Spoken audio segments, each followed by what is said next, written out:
Allora, siamo a Cittadella con Loris Mazzorato e Gedeone Nenzi. Allora, la prima domanda, quello che vorremmo tutti sapere, cos'è la cosa che ti smuove, il tuo sentirti veneto?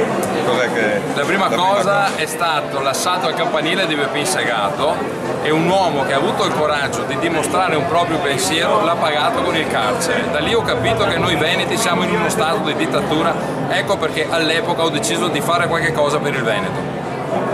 Benissimo. Molto importante.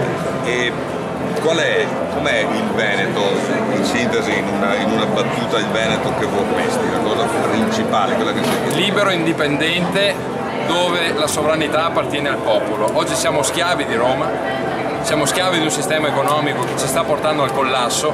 Io credo che se tutti insieme ci possiamo impegnare, abbiamo la forza di farlo e lasciare perdere tutti i personalismi, faremo del Veneto un grande Stato, una grande nazione che sarà di insegnamento anche per gli italiani. Benissimo, grazie Loris. Prego. Tanti sindaci come te. Grazie. Grazie.